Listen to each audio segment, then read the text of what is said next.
Hello friends, welcome to logic classes. आज मैं आपको सिटीजनशिप बताऊंगा। सिटीजनशिप क्या होती है, ठीक है, और इसको कैसे आप एक्वायर कर सकते हैं, कैसे क्या कर सकते हैं, उसके बारे में हम बात करेंगे। ठीक है, सबसे पहले हमारे जो संविधान है उस संविधान में सिटीजनशिप जो है वो पार्ट सेकंड में है। कौन से पार्ट में है? सेकंड पार्ट में है। ठीक है, और कौन सा आर्टिकल ये घेरता है? तो एक आर्टिकल 5 से लेकर के 11 के बीच में है। आपने गाइस अगर 1 से लेकर के 4 तक के आर्टिकल को आपने नहीं देखा है तो आप पहले उसको देखिए। क्यों? क्योंकि उसमें आपको डिटेल वर्जन में हर चीज बताई हुई है कि कोई इनका स्टेट कैसे फॉर्म होता है, कैसे क्या होता है, और बेहबोरी केस, फिर ऑपरेशन पोलो, सब कुछ बताया हुआ है उसमें। ठीक है, अगर आपने मेरी वो वीडियो नहीं देखी है तो आप जाके जरूर वो वीडियो एक बार देख लें। हालांकि उसका और इससे कोई लेना देना नहीं है, ये भी आप करेंगे तो आपको ये भी पूरा समझ में आएगा। ठीक है, तो हमारा जो सिटीजनशिप है वो आर्टिकल 5 से लेकर के आर्टिकल 11 तक है। ठीक है, ये जो सिटीजनशिप है इसको किसने शब्द दिया था? नागरिकता। इसे जो सिटीजनशिप है इसको नागरिकता बोलते हैं। तो ये नागरिकता शब्द दिया किसने था? तो ये नागरिकता शब्द देने वाले अरस्तु थे। ठीक है, अगर पेपर में आ जाए कि नागरिकता शब्द कहां से आया तो अरस्तु ने दिया था। ठीक है, लागू कब हुआ था? तो 26 जनवरी 1950 में हो गया था। कब हो गया था? 26 जनवरी 1950 में हुआ था। ठीक है, ये जो है ये पार्ट है यूनियन लिस्ट का। ठीक है, यूनियन लिस्ट का क्या मतलब है? हमारी 3 लिस्ट होती है, एक यूनियन लिस्ट होती है, एक स्टेट लिस्ट होती है, कॉन्करेंट लिस्ट होती है। ठीक है, तो यूनियन लिस्ट क्या होता है? जिसमें सेंट्रल गवर्नमेंट ही नियम बना सकती है और कोई भी नियम नहीं बना सकता है। ठीक है, तो सेंट्रल गवर्नमेंट ही इसमें नियम बना सकती है, इसमें संविधान में छेड़छाड़ कर सकती है, और कोई भी जो स्टेट है वो नहीं कर सकता है। जैसे अगर एमपी है तो एमपी ने बोला कि मैं इसको अपने तौर पे सिटीजनशिप देना चाहता हूं, इसको मतलब कोई भी आ जाएगा उसको, अगर स्टेट गवर्नमेंट चाहेगी तो उसको सिटीजन, ऐसा कभी नहीं हो सकता। उसको जब पार्लियामेंट ही दे सकती है सिटीजनशिप और कोई नहीं सिटीजनशिप दे सकता है, यानी मतलब मिनिस्ट्री, जो होम मिनिस्ट्री है वही दे सकती है सिटीजनशिप। कोई भी स्टेट का मतलब दम नहीं है कि वो दे दे। ठीक है, हिम्मत नहीं है कि वो सिटीजनशिप दे दे, क्योंकि प्रावधान ही नहीं है। तो दे कौन सकता है? तो सिर्फ सेंट्रल गवर्नमेंट दे सकती है। ठीक है, सेंट्रल गवर्नमेंट भी कौन दे सकता है? तो होम मिनिस्ट्री दे सकती है। ठीक है, आगे बात करते हैं। टेकन फ्रॉम, ये कहां से लिया गया है सिटीजनशिप? जब संविधान बन रहा था, ड्राफ्टिंग कमेटी बैठी थी, तो किसकी किसकी संविधान को पढ़ा गया था?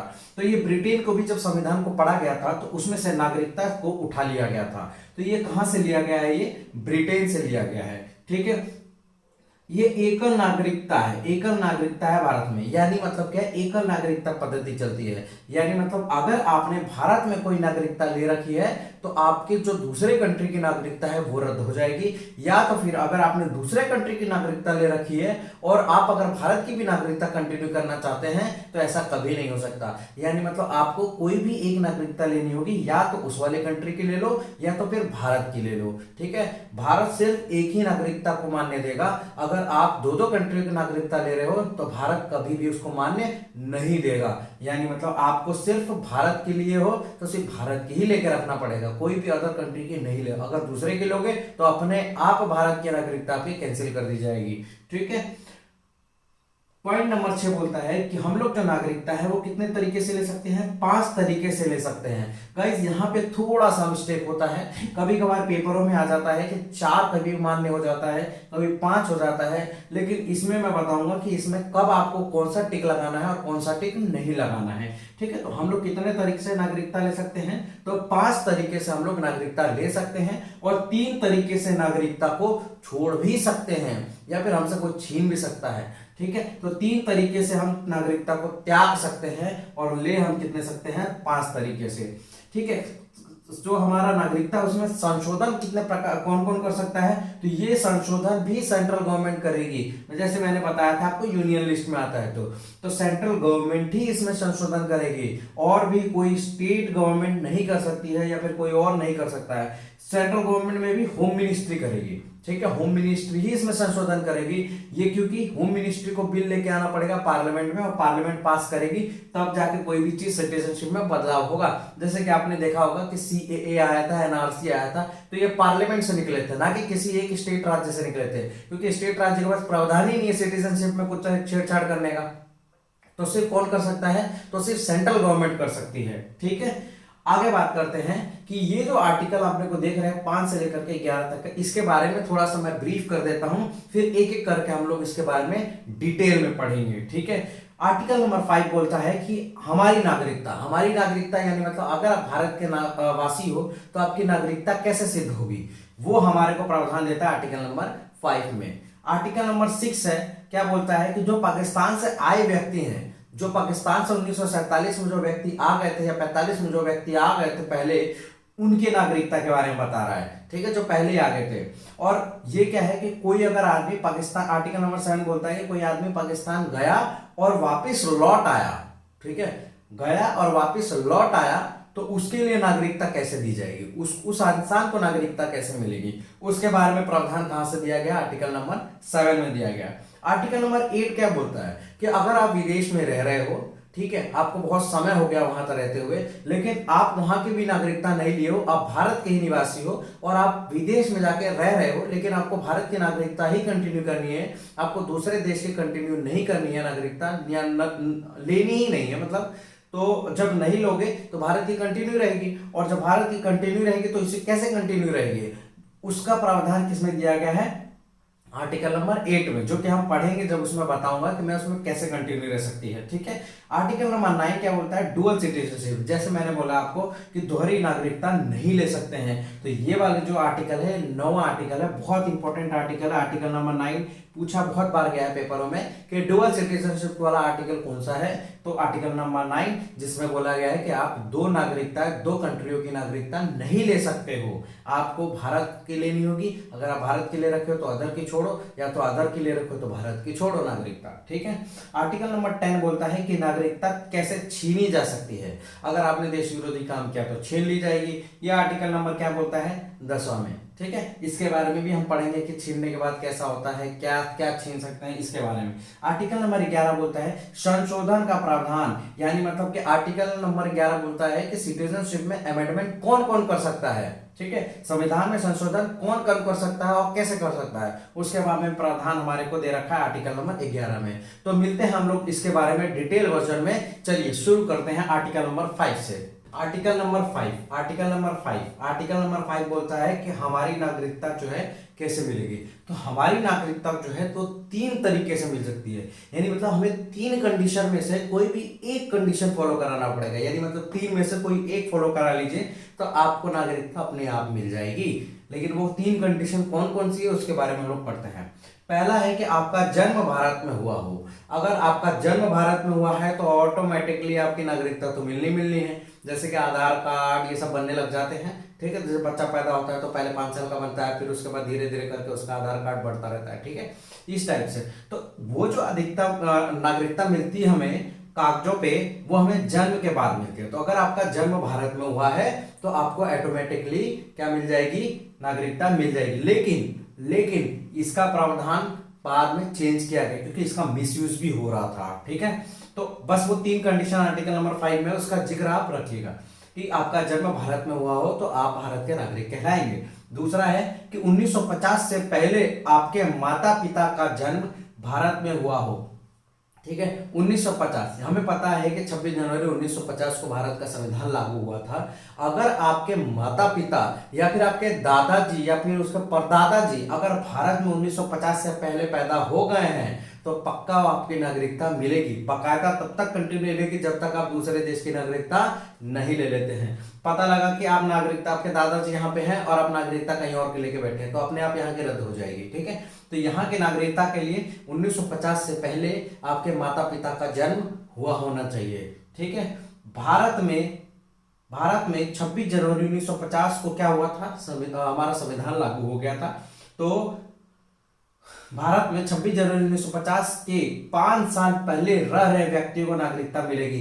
कहने का मतलब है कि अगर 1945 से पहले भी अगर जो लोग रह रहे हैं उनको भी नागरिकता मिलेगी, और 1950 से पहले भी जो लोग रह रहे हैं उनको भी नागरिकता मिलेगी। लेकिन मान्य सबसे ज्यादा कौन रहेगा, जो 1945 से पहले रह रहे लोग हैं, क्योंकि 1947 में भी बंटवारा हो गया था तो इधर उधर जाना हो गया था। इसलिए 1945 जो है एक डेडलाइन दी गई है कि 1945 से पहले जो लोग रह रहे हैं ठीक है, 1945 यानी मतलब 1944, 1940, 1939, 1930, अगर इससे पहले भी मतलब 1945 से पहले अगर लोग रह रहे हैं तो वो क्या होगा, भारत के नागरिक होंगे। लेकिन 1947 में आ गया, 1948 में आ गया, अगर ऐसे वाले कंडीशन में वो रह रहे हैं तो नहीं, ठीक है, उनके लिए कुछ और प्रावधान है। ठीक है, ये चीज क्या याद रखिएगा, अगर इन तीनों में से कोई एक कंडीशन अगर आपने फॉलो भी कर ली तो यानी मतलब कि आप भारत के नागरिक होंगे। अब बढ़ते हैं आर्टिकल नंबर 6। आर्टिकल नंबर 6 की बात करते हैं। आर्टिकल नंबर 6 क्या बोलता है, आर्टिकल नंबर 6 ये बोलता है कि अगर जो व्यक्ति है, अगर कोई व्यक्ति, ये असल में आर्टिकल नंबर 6 थोड़ा सा ब्रीफ करता हूँ। आर्टिकल नंबर 6 जो है एक परमिट पे है, मतलब बेस्ड है। ठीक है, अगर आप भारत से जा रहे हो तो आपको परमिट पे साइन करवाना होगा या सील लगवाना होगा। फिर आप वहां से अगर पाकिस्तान से वापस आ रहे हो तब आपको सील लगाना होगा। अगर बिना सील के अगर आप आए या फिर गए तो मान्य नहीं होंगे, आप सिटीजनशिप नागरिकता आपको नहीं मिलेगी। ठीक है, तो उसके लिए आपको परमिट की जरूरत होगी। तो पूरा आर्टिकल नंबर 6 परमिट पे बेस है। अब कैसे है जरा देखते हैं। अगर जो व्यक्ति 1948 के बाद पाकिस्तान गया तो परमिट पर साइन कराओ फिर जाओ। कहने का मतलब है कि अगर यहां से 1948 के बाद, 1948 हो गया, उसके बाद अगर कोई व्यक्ति अगर यहां से जाता है तो उसके एक कागज पे साइन कराना होगा। ठीक है, इंडिया साइन करेगी तब वो जा सकता है पाकिस्तान में। ठीक है, एक परमिट होता है, उस पर साइन कर देगी कि हाँ यहाँ से नागरिकता इनकी खत्म हो रही है, ये आप जा रहे हैं तो इनको जाने दीजिए। तो यहाँ से परमिट हो जाता है, परमिट पे सील साइन लग जाता है और वो कागज लेके अपना पाकिस्तान जा सकते हैं। ठीक है, ये कब का प्रावधान था, जब 1948 के बाद अगर जा रहे हैं। तो अगर पहले जाना चाहें तो 1940 में उस समय नहीं था कोई प्रावधान, उस समय परमिट था ही नहीं। तो परमिट तो लागू हुआ था 19 जुलाई 1948 को। ठीक है, और 1948 के बाद अगर जा रहे हो तो परमिट तो लगेगा क्योंकि उस समय लागू हो गया था। अब अगर 1948 से पहले तो लागू हुआ ही नहीं था, तो अगर उससे पहले अगर कोई चला जाता है तो उस समय परमिट नहीं लगता था। ठीक है, अब 1948 के बाद जाओगे तो परमिट लगेगा। ठीक है, यानी मतलब यहां से इंडिया साइन कर देगी, आप जा सकते हो पाकिस्तान। अब वहां जाने के बाद, ठीक है, अगर आप 1948 के बाद जाने के बाद अगर वहां से लौट के आ रहे हो तो आपको पाकिस्तान का परमिट दिखाना होगा। पाकिस्तान वाले ने भी अब वहां पे सील साइन लगा के आपको भेजेंगे। अगर वो आपको परमिट दिखाना होगा, यहाँ पे परमिट दिखाने के बाद आपको भारत में 5 साल तक रहना होगा। आप ऐसा नहीं हो कि वहां से आपको परमिट पाकिस्तान वालों ने दे दिया तो आपने सील साइन देख लिया, वहां पे यहाँ पे इंडिया ने देख लिया कि हाँ सील साइन लगा के भेज दिया पाकिस्तान वालों ने, तो आपको तुरंत नागरिकता दे दीजिएगी। ऐसे नहीं, आपको 5 साल भारत में रहना होगा। रहने के बाद फिर आपका रजिस्ट्रेशन होगा, उससे पहले रजिस्ट्रेशन आपका नहीं हो सकता है।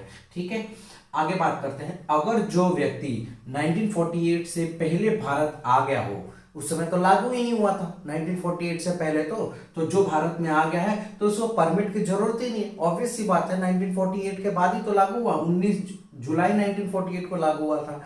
और 1948 से पहले अगर कोई आ गया तो उसे परमिट की जरूरत क्या है। ठीक है, हाँ, लेकिन एक कंडीशन थी कि उनके माता पिता जो होने चाहिए वो अनडिवाइडेड इंडिया में पैदा होने चाहिए। ऐसा नहीं हो कि ब्रिटेन का आदमी पाकिस्तान गया, पाकिस्तान से फिर उसके बाद 1948 से पहले इंडिया में आ गया तो उसको नागरिकता दी जाएगी। नहीं, वहां देखा जाता था कि क्या उसके माता पिता अनडिवाइडेड इंडिया में पैदा हुए हैं, या पाकिस्तान में पैदा हुए हैं, या फिर इंडिया में पैदा, कहाँ पैदा हुए हैं। लेकिन अगर वो अनडिवाइडेड में पैदा हुए हैं तो उनको नागरिकता दी जाएगी। ठीक है, मिल जाएगी। ये प्रावधान था आर्टिकल नंबर 6 में। ये परमिट आपको समझ में आया होगा। अब आगे मूव करते हैं आर्टिकल नंबर 7 पे। बहुत सिंपल लैंग्वेज में समझा रहा हूँ गाइस, और पूरी पॉलिटी इतनी आसान शब्दों में पूरा संविधान समझा दूंगा कि आपको मजा आ जाएगा। ठीक है, आर्टिकल नंबर 7 की तरफ पढ़ते हैं। आर्टिकल नंबर 7 क्या बोलता है कि जो लोग 1 मार्च 1947 को भारत छोड़ के चले गए थे, ठीक है, उसके बाद अगर जो कोई लोग भारत छोड़ के चले गए हैं, पाकिस्तान में चले गए हैं, और वहां जाने के बाद बहुत प्रताड़ना होती है पाकिस्तान में, सबको पता ही है वो तो कैसा है। लेकिन हाँ, पाकिस्तान में अगर कोई प्रॉब्लम हो रही होती है तो जो लोग वापस आना चाहते हैं या फिर उनका मन लग गया, मन भर गया वहां से और वो वापस आना चाहते हैं भारत में, तो अगर वो 1950 से पहले अगर आ गए होते तो उनको क्या रहना होता, 6 महीने के लिए भारत में रहना होता है। और 6 महीने रहने के बाद भारत में फिर उसके बाद उनको रजिस्ट्रेशन कराना पड़ेगा। ठीक है, बिना रहे रजिस्ट्रेशन कराए नहीं होगा। लेकिन एक सवाल मेरा ये है कि अगर वो 1 मार्च 1947 को यहाँ से गए, ठीक है, और वो 19 जुलाई 1948 से पहले अगर भारत में आए तो मुझे बताइए कि क्या उनको नागरिकता ऑटोमेटिक मिलेगी कि नहीं मिल जाएगी? बिल्कुल मिल जाएगी। लेकिन अगर वो 1948 के बाद अगर आए तो उनको परमिट दिखाना होगा। तो क्या यहाँ पे अगर यहाँ पे दो कंडीशन हो रही है, यहाँ पे 1948 के अगर पहले आ गए, क्या आ गए? पहले आ गए, तो क्या होगा? परमिट दिखाना होगा। तो परमिट तो यहाँ पे जरूरत ही नहीं है, ठीक है। लेकिन 1948 के अगर वो लोग बाद में आए, क्या है? बाद में अगर आते हैं तो हमें यहाँ पे क्या दिखाना होगा? उनको यहाँ पे परमिट दिखाना होगा, यानी मतलब कि पाकिस्तान से वो कागज दिखाना होगा जो पाकिस्तान ने परमिट दे के भेजा, परमिशन दे के भेजा है कि आप चाहिए भारत में, ठीक है, नागरिकता के तौर पे यहाँ पे जाइए, ठीक है। तो उसके हिसाब से तो ये आर्टिकल नंबर 7 था। अच्छा गाइस, एक मिस्टेक हुई है, ठीक है। आर्टिकल नंबर 6 में जहां मैंने 5 साल बोला था कि 5 साल रहना होगा, वहां पे आप 6 मंथ कर लीजिएगा, क्योंकि मैंने ध्यान नहीं दिया था और मैंने वहां पे क्या कर दिया था, 5 की जगह पे 6 की जगह पे 5 कर दिया था, ठीक है। तो वहां पे 5 साल नहीं होगा, वहां पे 6 महीने होगा। आर्टिकल नंबर 8 क्या बोलता है? तो आर्टिकल नंबर 8 बोलता है कि विदेश में जो व्यक्ति रह रहा है, ठीक है, जैसे मान लीजिए कि कोई 2 हस्बैंड और वाइफ है, ठीक है, विदेश में रह रहे हैं, लेकिन उन दोनों की नागरिकता भारत की है, ठीक है। अब उनका वहाँ पे कोई बच्चा पैदा होता है, ठीक है, कोई चाइल्ड होता है, तो वहाँ पे वो जो चाइल्ड होगा तो उसको भारत की नागरिकता कैसे मिलेगी?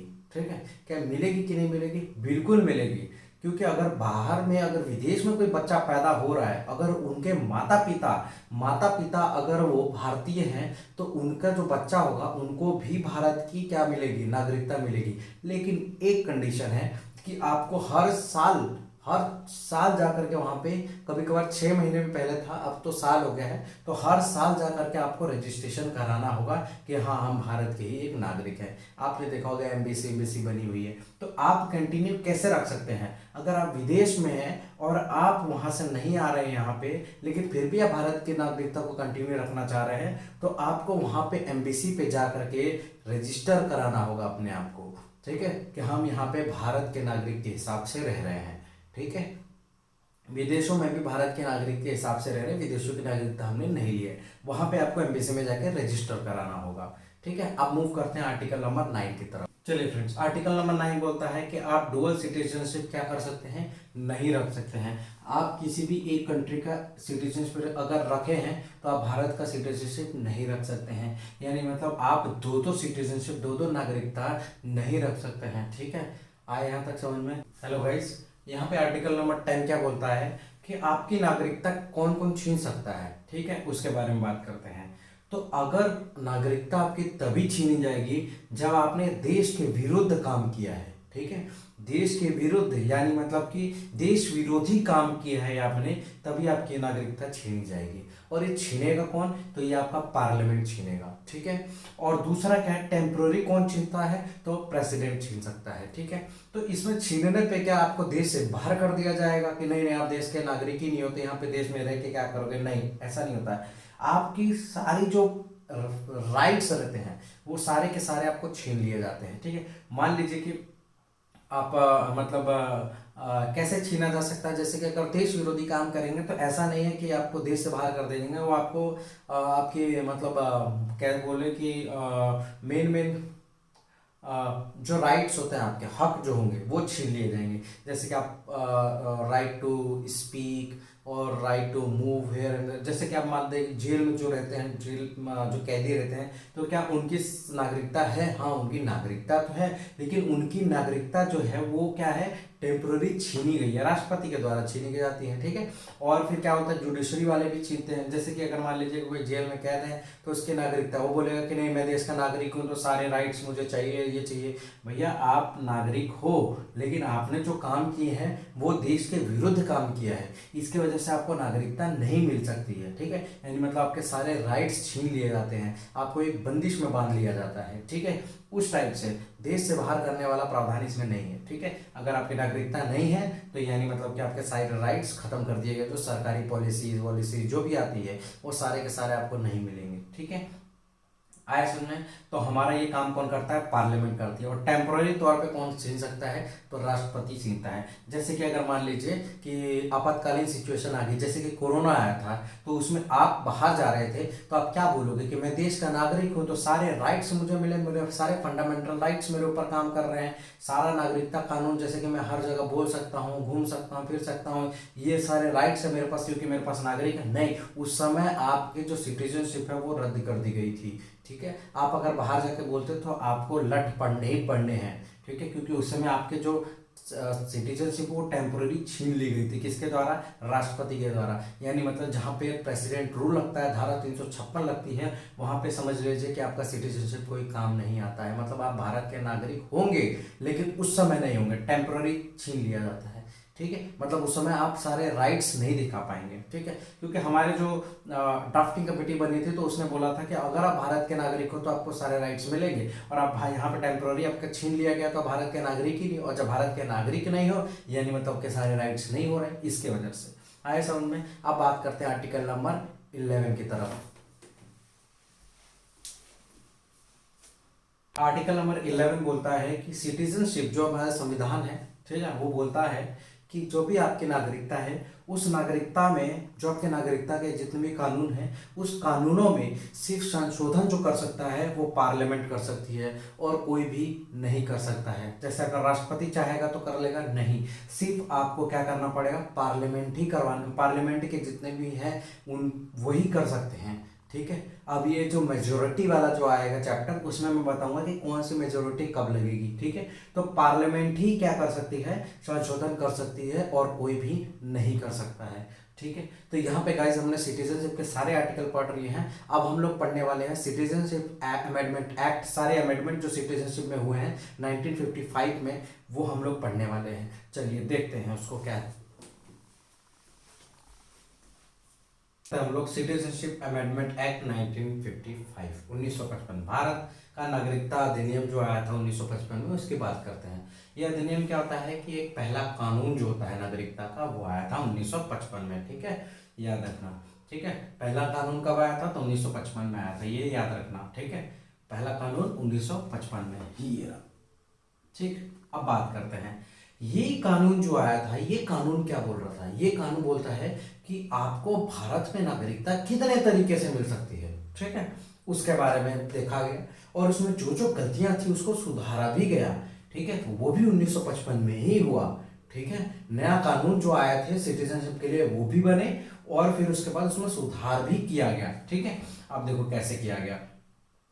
पहला जो है कानून कि हम लोग भारत की नागरिकता कैसे ले सकते हैं, तो पहला है कि जन्म के आधार पे है। अगर आपका जन्म भारत में हुआ है, पहले क्या होता था कि अगर आपका जन्म भारत में हुआ है तो भैया आंख बंद करके आपको नागरिकता दे दी जाती थी। ठीक है, अगर आप भारत में पैदा हो गए हैं तो आपको आराम से मिल जाएगी नागरिकता।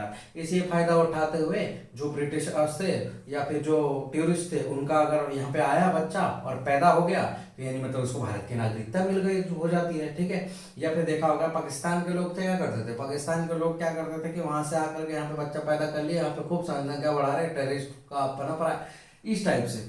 ठीक है, तो यानी मतलब कहने का क्या मतलब है? कहने का मतलब है कि अगर बाहर के लोग आके यहाँ पे घूमने के लिए भी आ रहे हैं या फिर कुछ भी करने के लिए आ रहे हैं यहाँ पे, ठीक है, सेटल होने के लिए, नौकरी करने के लिए या कुछ भी करने के लिए, तो यहाँ पे अगर वो बच्चा पैदा कर लेते थे तो वहाँ पे क्या हो जाता, नागरिकता मिल जाती थी। लेकिन इसी चीज को देखते हुए कि गलत इसका इम्पैक्ट पड़ रहा है, बहुत गलत एक्टिविटियां भी होने लग गई है कि बाहर से लोग यहाँ पे आके एक्टिविटी कर रहे हैं, और उसके बाद बच्चे पैदा होने के बाद फिर वो टेररिज्म को बढ़ावा हो रहा है। तो इस टाइप को देखते हुए फिर इसमें संशोधन किया गया। क्या संशोधन किया गया कि अगर माता पिता में से कोई भी एक अगर भारत का नागरिक है तभी उस बच्चे को नागरिकता दी जाएगी, नहीं तो नहीं दी जाएगी।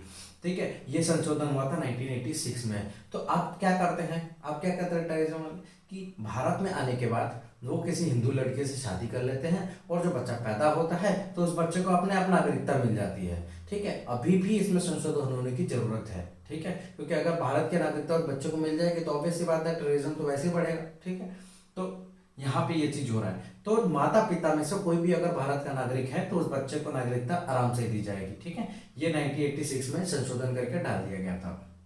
दूसरा क्या है, वंश के आधार पे। इसका संशोधन बाय डिसेंट बोला गया है। संशोधन कब हुआ था, 1992 में हुआ था।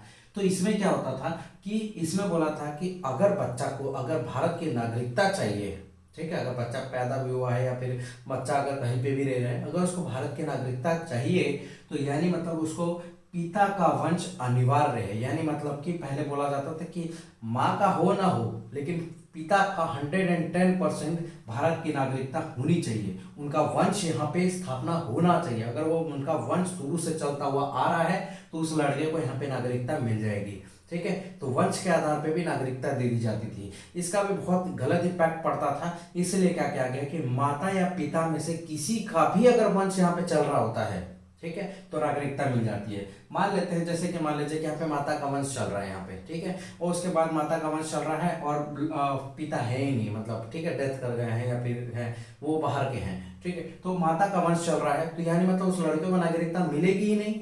क्यों नहीं मिलेगी? तो इसी चीज को देखते हुए कि उन्होंने बोला कि माता या पिता में से किसी का भी अगर वंश चल रहा होगा तो मिल जाएगा। जरूरी नहीं है, पहले पिता का था, अब माता पिता दोनों का कर दिया। कब किया था? 1992 में।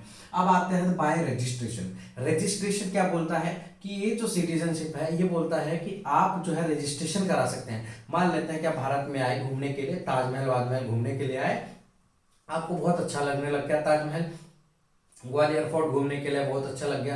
अब आपने बोला कि यार यहाँ के लोग बड़े प्यारे हैं, वैसे तो भारत के लोग हैं ही बहुत प्यारे, ठीक है, तो भारत के लोग प्यारे हैं, यहाँ पे लोग रहने लग गए, तो उन्होंने सोचा कि यार कि हम भी यहीं पे सेटल हो जाते हैं, बहुत अच्छा कंट्री है, बहुत सब कुछ है, कोई दिक्कत तकलीफ नहीं है। तो अगर यहाँ पे सेटल रहने के लिए अगर वो आ रहे हैं, मन बना लिए हैं, तो उनको पहले 7 साल यहाँ पे रहना होगा, 7 साल रहना होगा, ठीक है। 7 साल रहने के बाद उनको क्या कराना होगा? रजिस्ट्रेशन कराना होगा। जैसे वो रजिस्ट्रेशन करा लेंगे तो यानी मतलब कि 2023 कहीं पे भी रहने के लिए ना, अगर हमें अगर कहीं पे अगर रह रहे हैं, अगर ज़्यादा लंबे समय तक रह जाते हैं ना, तो हम लोग क्या करते हैं कि उनसे लगाव हो जाता है। तो अगर आप 7 साल यहाँ पे रह लोगे ना तो अपने आप लगाव हो जाएगा, देश से प्रेम हो जाएगा।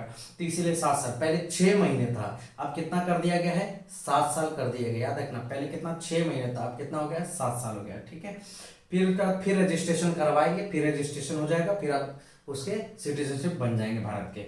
इसका जो अमेंडमेंट था वो 2003 में कराया गया था, ठीक है। अब आ जाते हैं बाकी नेचुरलाइजेशन प्रोसेस। इस नेचुरलाइजेशन प्रोसेस में क्या होता है कि मान लीजिए कि आप जो है किसी भी कला या विज्ञान में आप बहुत रुचि रखते हैं और भारत को रिप्रेजेंट भी कर रहे हैं, ठीक है, 10 साल हो गए आपको भारत को रिप्रेजेंट करते हुए, क्योंकि कला और विज्ञान में आप महाशय हासिल कर चुके हैं, ठीक है, आप विदेशों में जाके अपने देश का अच्छा वर्चस्व कायम कर रहे हैं कला और विज्ञान और भी बहुत सारे कलाओं में। तो आप 10 साल से यहाँ पे रह भी रहे हैं, 10 साल से रहे, ऑब्वियस सी बात है, अगर 7 साल से ज्यादा रह गए हैं तो ऑब्वियस सी बात है आपको मिलना ही मिलना है। लेकिन आप यहाँ पे बोल रहे हैं कि 10 साल से अगर रह गए ज्यादा और कला और विज्ञान में आपने रुचि भी रखी है, देश को रिप्रेजेंट भी किया है, तो आपको बाय नेचुरलाइजेशन प्रोसेस अपने आप नेचुरली आपको सिटीजनशिप दी जाएगी। नेचुरलाइजेशन मतलब ही यही होता है कि 7 साल से ज्यादा हो गया है तो अपने आप आपको नागरिकता मिल गई है, ठीक है। ये 2005 के अकॉर्डिंग है, ठीक है। अगला जो है 5वां प्रोसेस जो है जिसे हम लोग ले सकते हैं वो है अर्जित भूमि।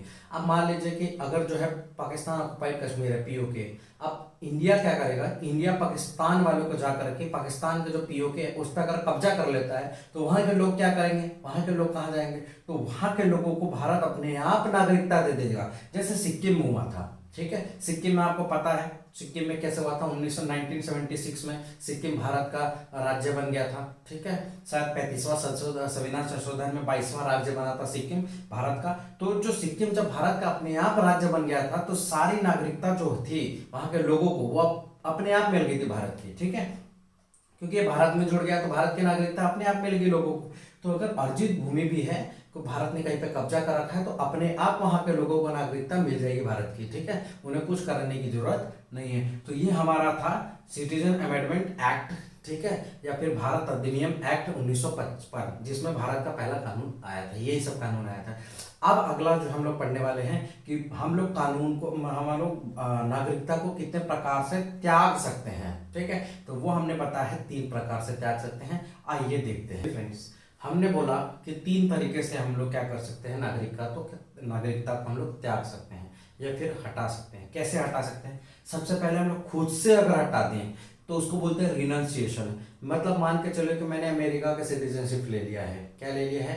अमेरिका का सिटीजन मैंने खुद ही त्याग दिया कि नहीं मेरे को दूसरे कंट्री का लेना है सिटीजनशिप, तो यानी मतलब मैं खुद से ही त्याग दूंगा कि नहीं नहीं मेरे को अमेरिका का सिटीजनशिप लेना है, तो मैं इंडिया का अपने आप मेरा सिटीजनशिप कैंसिल हो जाएगा। मतलब खुद से मैंने त्याग दे दिया।